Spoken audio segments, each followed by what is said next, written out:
السلام علیکم ورحمۃ اللہ تعالی وبرکاتہ۔ الحمد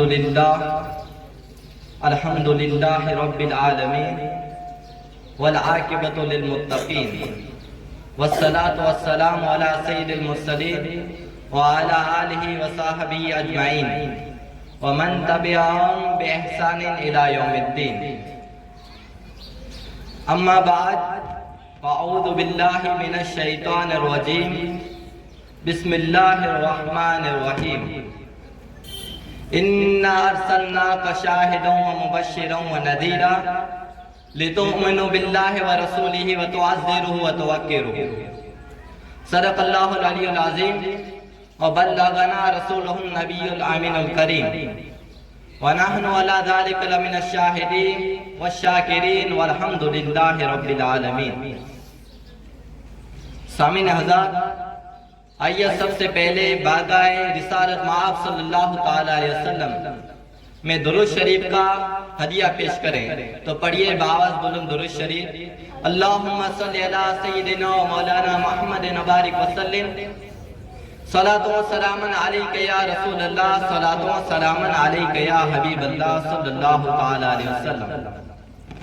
جو میں نے آیہ کریمہ آپ حضرات کی خدمت میں پیش کی، کچھ اس طرح ہے کہ اللہ تبارک تعالی ارشاد فرماتا ہے، بے شک یقیناً ہمیں تمہیں بھیجا خوشی اور حاضر و ناظر، خوشی اور ڈر سناتا ہوا، تاکہ اے لوگوں تم اللہ اور اس کے رسول پر ایمان لاؤ اور رسول کی تعظیم و توقیر کرو۔ مذکورہ آیہ کریمہ سے یہ بات، مذکورہ آیہ کریمہ کے معنی و مفہوم سے یہ بات بخوبی واضح ہو جاتی ہے کہ حضور سرور کائنات صلی اللہ تعالی علیہ وسلم کی تعظیم و توقیر ہر مسلمان کے لیے ضروری ہے۔ اس کے بغیر کوئی مسلمان ایمان کا تصور ہی نہیں کر سکتا۔ آج کا میرا عنوان ہے تحفظ ناموس رسالت۔ ناموس کا معنی ہے عزت و آبرو، عصمت و پارسائی، اور اس کے بالمقابل، اس کے مقابلے میں بے عزتی، بے آبروئی، توہین و تنقیص اور استخفاف و ایذا ہے۔ جب ناموس بولا جاتا ہے تو اس کا مطلب ہوتا ہے سرور کون و مقام، شہنشاہ زمین و زمان، سرور کائنات صلی اللہ تعالی علیہ وسلم کی تعظیم و توقیر، عصمت و حرمت بجا لانا۔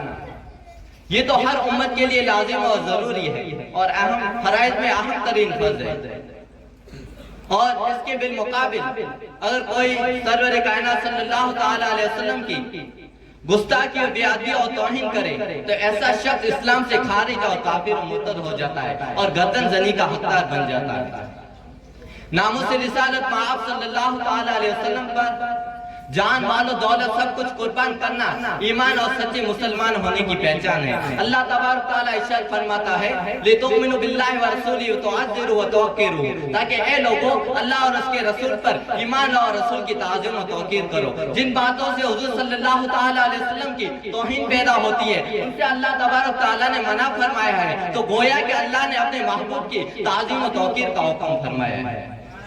قرآن مقدس میں ہے یا ایھا الذین آمنوا لا تقولوا رائنا وقولوا انظرنا واسمعوا، یعنی اے ایمان والو تم رائنا مت کہو بلکہ ادب سے انظرنا کہو اور پہلے ہی سے غور سے سنو۔ یعنی میرے محبوب کو رائنا کہہ کر بھی مت بولاؤ بلکہ ادب سے انظرنا کہا کرو۔ سامعین حضرات، آپ غور کریں کہ اللہ تعالیٰ اپنے محبوب کی تعظیم و توقیر کی کتنی تاکید فرما رہا ہے، اور کوئی اس کے حبیب کی شان میں ذرا برابر بھی گستاخی کرے تو اسے گوارا نہیں۔ جب اللہ تعالیٰ کو اپنے محبوب کے لیے لفظ رائنا گوارا نہیں ہے تو کوئی شخص اللہ کے محبوب کے، اس کے محبوب کی شان میں گستاخی کرے تو کیسے گوارا کر سکتا ہے؟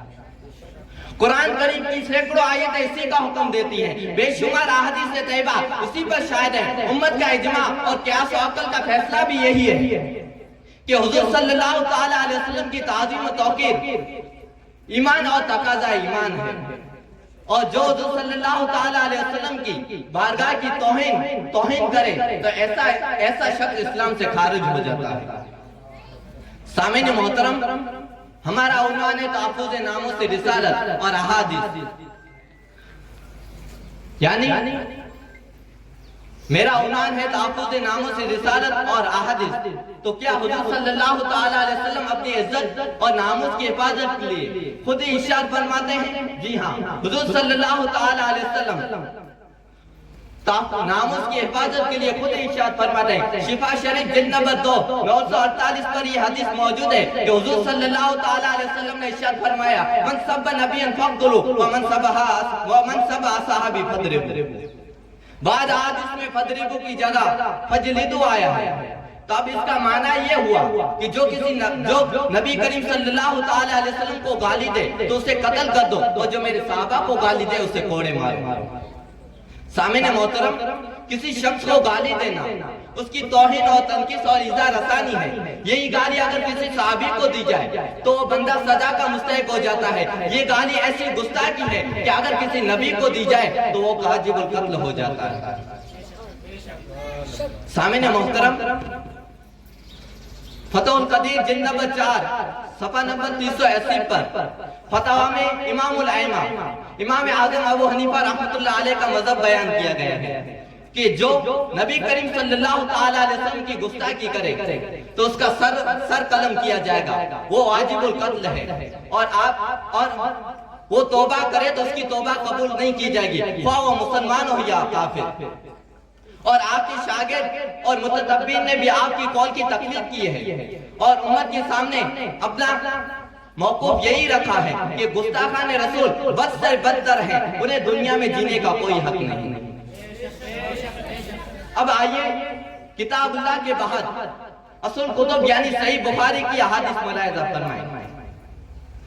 یہ حدیث بخاری شریف جلد نمبر 2 صفحہ نمبر 576 کی ہے۔ اس کے علاوہ اس کو امام مسلم، ابن سعد اور بڑے بڑے محدث نے اپنی تصانیف میں اس حدیث کو، اس روایت کو نقل کیا ہے کہ بنی نذیر قبیلے کا ایک یہودی حضور صلی اللہ تعالیٰ علیہ وسلم کی توہین کیا کرتا تھا، اور آپ اور صحابہ کرام کے مخالف کہ آپ صلی اللہ تعالیٰ علیہ وسلم اور صحابہ کرام کے خلاف توہین آمیز اشعار کہا کرتا تھا۔ تو اور جب جنگ بدر میں کفار مکہ کی شکست ہوئی تو مسلمانوں سے اس کا بدلہ لینے کے لیے کافروں کو بھڑکاتا رہتا تھا۔ بخاری کا الفاظ ہے فَإِنَّهُ قَدْ آذَى اللَّهَ وَرَسُولَهُ، یعنی اس نے اللہ اور اس کے رسول کو اذیت پہنچائی ہے۔ صحابہ کرام سے حضور نے فرمایا من لکعب ابن الاشرف فَإِنَّهُ قَدْ آذَى اللَّهَ وَرَسُولَهُ، کون ہے جو کعب بن اشرف کو قتل کرے کیونکہ اس نے اللہ اور اس کے رسول کو اذیت پہنچائی ہے۔ یہ سن کر حضرت محمد بن مسلمہ اٹھ کھڑے ہوئے اور عرض کی یا رسول اللہ تحب ان اقتلہ؟ قال نعم، یعنی یا رسول اللہ صلی اللہ تعالیٰ علیہ وسلم کیا آپ کی اس میں خوشی ہے کہ میں اسے قتل کر دوں؟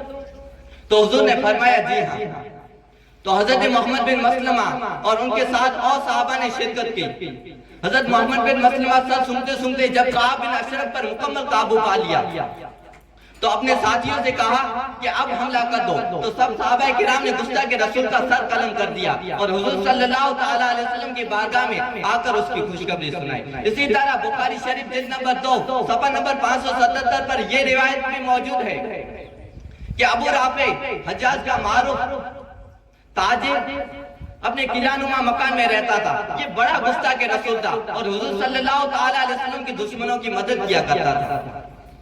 تو حضور صلی اللہ تعالیٰ علیہ وسلم نے ابو رافع کے قتل کے لیے انصار کے 5 افراد کو مقرر فرمایا اور ان کا امیر عبداللہ بن عتیق کو بنایا۔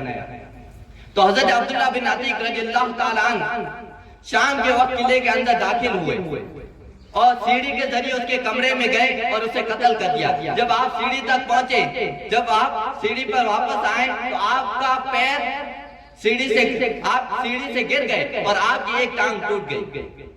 تو آپ نے اپنی ٹانگ پر امامہ شریف باندھا اور اپنے ساتھیوں کے ہمراہ حضور صلی اللہ تعالیٰ علیہ وسلم کی بارگاہ میں حاضر ہو کر رات کا سارا واقعہ اور ابو رافع کے قتل کی خوشخبری سنائی۔ اسی روایت کی کچھ عبارت اس طرح ہے کہ حضور صلی اللہ تعالیٰ علیہ وسلم نے فرمایا ابسط رجلک فبسطت رجلی فَقَعَنَّمَا وَمَسَحَا وَقَعَنَّمَا لَمْ أَشْتَكِيَ قَطُّ، یعنی حضور صلی اللہ تعالیٰ علیہ وسلم نے فرمایا کہ تم اپنی ٹانگ پھیلاؤ، تو میں نے اپنی ٹانگ پھیلائی اور حضور صلی اللہ تعالیٰ علیہ وسلم نے اس پر حضور صلی اللہ تعالیٰ علیہ وسلم نے اس پر اپنا مبارک ہاتھ پھیرا، تو گویا کہ ایسا ہو گیا کہ کبھی اس میں تکلیف تھی ہی نہیں۔ اور بخاری شریف کے اسی صفحے پر قابل توجہ روایت کی یہ بھی الفاظ ہیں کہ حضور صلی اللہ تعالیٰ علیہ وسلم نے ابو رافع کے قتل کے لیے انصار کے چند افراد کو مقرر فرمایا تھا اور ان کا امیر حضرت عبداللہ بن عتیق کو بنایا تھا۔ ایسا اس لیے کہ ابو رافع حضور صلی اللہ تعالیٰ علیہ وسلم کی توہین کیا کرتا تھا اور آپ کے جو دشمن ہوتے ان کی مدد کیا کرتا تھا۔ تو مذکورہ دونوں حدیثوں سے یہ بات بخوبی واضح ہو گئی کہ ایذاء رسول بہت بڑا جرم ہے، اور جو یہ جرم کرے تو واجب القتل ہوتا ہے۔ سامعین محترم، دیکھا کہ صحابہ کرام نے آقا کے ناموس کی کس طرح حفاظت کی۔ وہ دور کبھی نہیں آئے گا کہ جب میرے نبی کی شان میں گستاخی ہو اور ہم کھڑے رہیں، ہم دنیا کی آنکھوں میں آنکھیں ڈال کر یہی کہیں گے کہ کی محمد سے وفا تو نے تو ہم تیرے ہیں، یہ جہاں چیز ہے کیا لوگ قلم تیرے ہیں، قوت عشق سے ہر پست کو بالا کر دے، ظاہر میں اس میں محمد سے اجالا کر دے۔ وما علینا الا البلاغ۔ السلام علیکم۔